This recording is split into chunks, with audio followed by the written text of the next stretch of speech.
3 words. That's all it took to save David's life.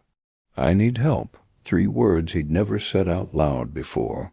3 words that felt like admitting defeat.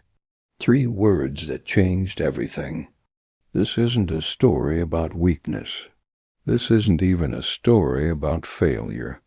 This is a story about what happens when you stop pretending you're Superman and start acting human. When you stop carrying weights you were never meant to lift alone and discover the power of shared burdens. David Martinez, 42 years old, successful architect, perfect family, perfect house, perfect life. At least that's what his Instagram looked like. The reality was different. His business was hemorrhaging money. His marriage was hanging by a thread. His teenage son wouldn't even look at him anymore. And the weight of keeping it all together was crushing him. Every morning he'd put on his game face, smile at his wife, kiss his kids goodbye, drive to his office, and die a little more inside, because successful men don't struggle, right? Winners don't need help. Leaders don't show weakness. That's what he told himself every single day, until the day he couldn't anymore. Have you ever felt like you're drowning in plain sight? Like everyone around you sees the surface, but nobody sees the storm underneath? That was David's Tuesday morning, sitting in his car in the office parking lot, staring at his phone. Bank account overdrawn, credit cards maxed out, mortgage 3 months behind. His hands were shaking as he scrolled through his contacts. Who could he call? Who would understand? His dad would lecture him about responsibility. His brothers would make jokes to avoid the awkwardness. His old college friends, well, they all seemed to have their lives figured out. So he sat there, alone, carrying it all, the weight of failure, the shame of struggling, the fear of being found out. And then his phone buzzed. It was a text message from Marcus, his old roommate from college. Hey man, random question. You ever feel like you're just faking it till you make it? I am having a rough week and could use someone to talk to. David stared at the message for 10 minutes. Marcus? The guy who seemed to have it all together? The one with the perfect job, perfect wife, perfect everything? He was struggling too. David's fingers hovered over the keyboard. This was it, the moment of truth. He could type, "Yeah, I'm good, bro. You'll figure it out. Keep the mask on. Maintain the illusion." Or he could be honest, for the first time in years. "Actually, I'm drowning. Can we talk?" 30 seconds later, his phone rang. "David?" "Thank God. I've been praying for weeks that someone would be honest with me about their struggles. I thought I was the only one falling apart." That conversation lasted 3 hours. 2 grown men, crying in parking lots, sharing the weight they'd been carrying alone. Marcus was facing bankruptcy. His marriage was in counseling. His anxiety was so bad he couldn't sleep. But something miraculous happened during that call. The weight got lighter. Not because the problems disappeared, but because they were shared. The Bible says something revolutionary in Galatians 6:2. Carry each other's burdens, and in this way you will fulfill the law of Christ. Think about that for a minute. God didn't design you to carry everything alone. He created you for connection, for community, for shared load. When you try to be your own savior, you're not being strong. You're being stubborn. When you refuse help, you're not being independent. You're being isolated. And isolation is where hope goes to die. But our culture tells us the opposite, doesn't it? Be your own hero. Pull yourself up by your bootstraps. Real men don't cry. Strong women don't need anybody. We worship self-reliance. We celebrate independence. We shame vulnerability. And we wonder why depression rates are skyrocketing, why anxiety is an epidemic, why loneliness is killing more people than obesity. Here's the truth they don't want you to know. You weren't designed to do life alone. David learned this the hard way. That phone call with Marcus, it was just the beginning. Within a week, they'd started meeting every Tuesday morning. Coffee, accountability, honest conversation. No pretending, no performance, no masks. Just two men sharing their struggles, carrying each other's burdens. And slowly, things started to change. Not because their problems magically disappeared, but because they weren't facing them alone anymore. Marcus helped David restructure his business debt. David helped Marcus work through his marriage issues. They prayed together, cried together, celebrated small wins together. And for the first time in years, David felt lighter. But here's what David discovered that changed everything. Vulnerability isn't weakness, it's courage.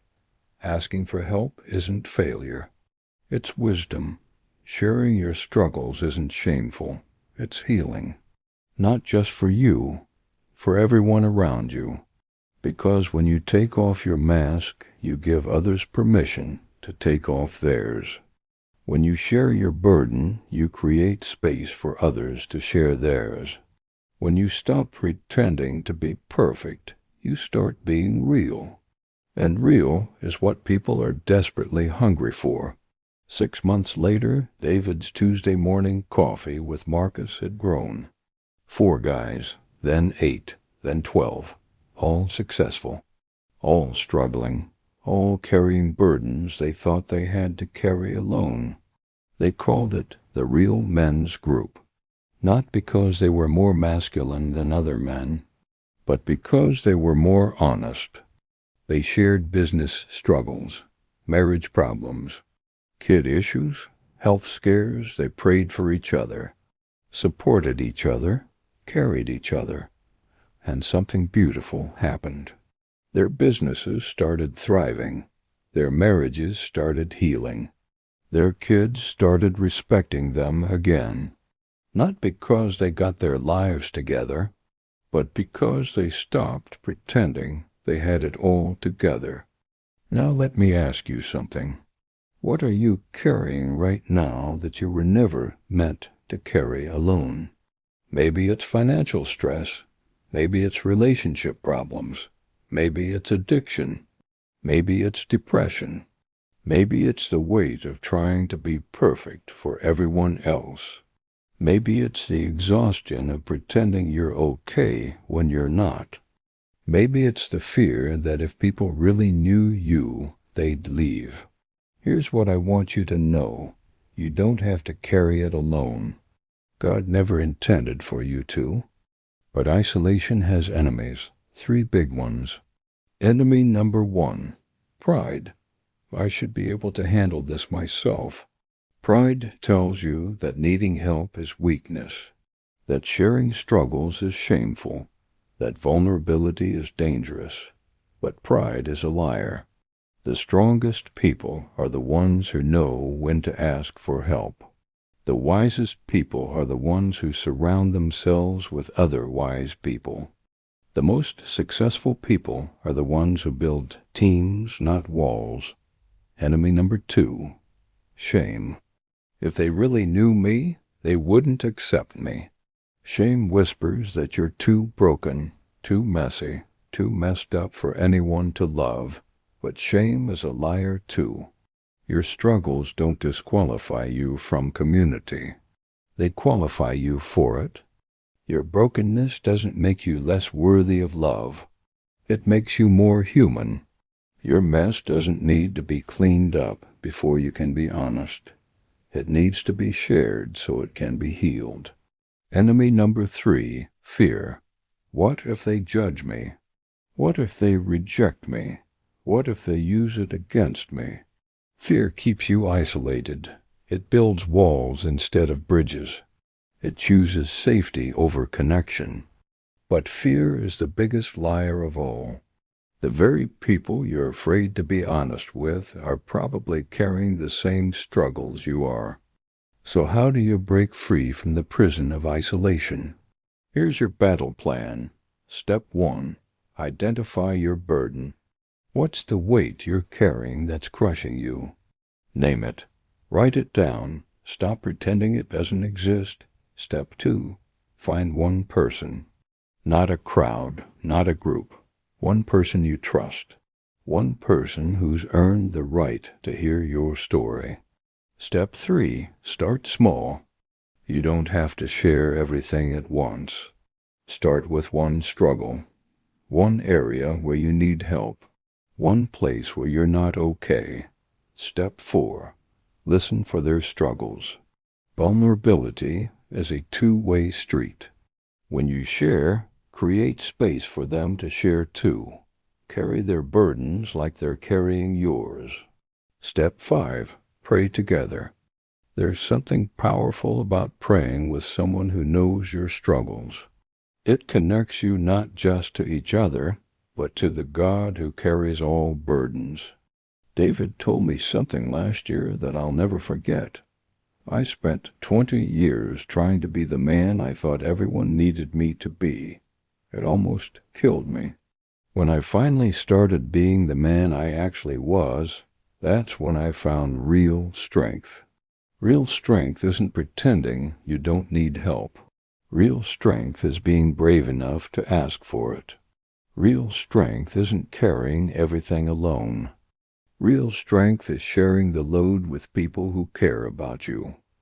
Real strength isn't having all the answers. Real strength is being honest about your questions. That Tuesday morning men's group, it's still meeting. 5 years later, same coffee shop, same honesty, same commitment to carrying each other's burdens. Some of the original guys have moved away. New ones have joined. The faces change, but the mission doesn't. They're living proof that Galatians 6:2 isn't just a nice verse to put on a greeting card. It's a life-changing principle. When you carry each other's burdens, you fulfill the law of Christ. You become the hands and feet of Jesus to people who are drowning. You become the answer to someone's prayer for help. You become the light in someone's darkness. And here's the beautiful part. When you help carry someone else's burden, yours gets lighter too.